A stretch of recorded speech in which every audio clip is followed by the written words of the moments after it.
Hey everyone, Clay from Brooklyn, Football with the Fellas. It's all about Big Blue. Here with another one of my draft crushes. And this time it's Arkansas defensive end Landon Jackson. You've heard me and Mazo talk about Landon Jackson before. We have been, talking him up since even before the Senior Bowl, but we certainly liked him at the Senior Bowl. He showed he can set a strong edge. He even had a strip sack during the game. He started off the week in the first couple of days of practice having some difficulties, struggles in the one-on-one pass rushing drills. But as the week wore on and they got into more like 11 on 11 stuff, you could see he really is a very good defensive end, a two-way, three-down defensive end. And he has a little bit of pass rush to him. He's got some, rip and club moves. He's not the bendiest, twitchiest athlete, but he's a phenomenal athlete. He just doesn't get very low to the ground coming around the edge. But let's take a look at what a good athlete he is, because he just went to the combine and blew it up. I mean, like lit it up.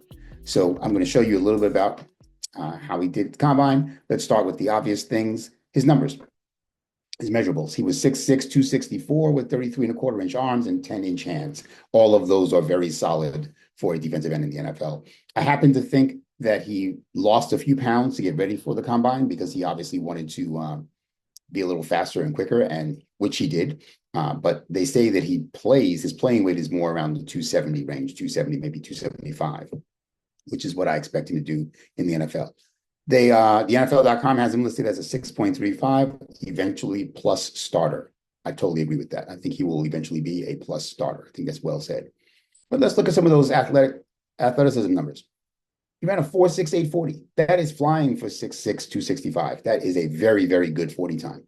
His 10-yard split, 1.65, is equally impressive, maybe even more so, because that's obviously more important. If your defensive ends are running 40 yards, there's already a problem. But 10 yards, yes, he needs to be able to run 10 yards quickly, and he does. His vertical was 40 and a half inches. If I remember correctly, I think they said that was like within a half inch of the record for defensive linemen. So that's outstanding. And his broad jump was 10 feet, 9 inches. Very explosive.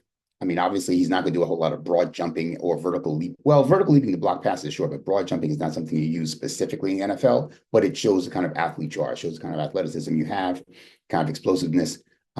So these are outstanding numbers and make us even more happy, us meaning Mazo and I, even more happy about him. Again, I don't know if he lasts till pick number 34 in the second round. If he does, I think we run to the podium. I don't know if we're even going to have pick number 34 in the second round. We may need that to trade up to go get Cam Ward. That's a different conversation for another day.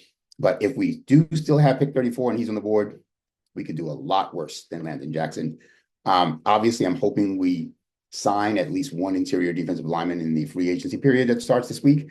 So Milton Williams and BJ Hill or both would be outstanding. And I'm really hoping we sign at least one of them or someone of that ilk. Sebastian Joseph Day is not a bad option, although I don't like him nearly as much as the first two. But someone to go alongside Dexter Lawrence on the interior is very important. But I think the idea of a defensive end, like those guys are more defensive tackles, although BJ Hill could play defensive end also, but they're more like defensive tackles, which we do need. But having another defensive end, I think, is also important. I'm not sold on Kayvon Thibodeaux as a 60-snap defensive end. He's an outside linebacker and probably doesn't need to be setting the edge for 60 plays. I mean, he's not bad at it. He's actually fairly good at it. But having someone else to rotate in with him who's a stronger, bigger, better run stuffer than he is, and to rest him to come in on third downs and get after the quarterback, I think it'd be a very good idea. It keeps Brian Burns fresh. I think if the three of them each had 50 plays each instead of 60, 65 plays, that's got to be helpful. In any event, here's another look at some highlights. Thanks. Shout out to prospects.com for providing these highlights of Landon Jackson. He's number 40 in red, as you see, just blowing up that offensive lineman and coming in for the sack. I mean, they're highlights, right? Everybody looks great in their highlights. I get that. But at the same time, look at him with the gap integrity, forcing the running back to cut inside and then coming downfield, making the tackle. Here he is doing it again. This is a man who is a defensive end, right? He knows how to play along the line of scrimmage. This is the Alabama game where he literally blew them up. I mean, he had like a million pressures and I think 2 or 3 sacks in the game against Alabama. And again, Alabama was a little bit, look at that move. That is the move of a man who has played defensive end and has some moves, right? He's not, again, bendy, no, but he's got some moves in his pass rush arsenal. And the motor is relentless. Alabama didn't have the best season this year, but they are still Alabama, right? These are real offensive linemen, many of whom are going to be playing on Sunday soon, and he's just blowing them up.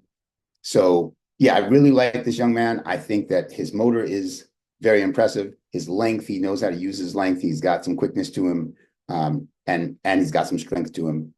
We could do a lot worse than Landon Jackson at defensive end in the second round. And I'm going to show you something that they showed at the Combine as well. They showed some of his highlights at the Combine as well. They were, Daniel Jeremiah was talking him up as well. And let's see what they showed at the Combine.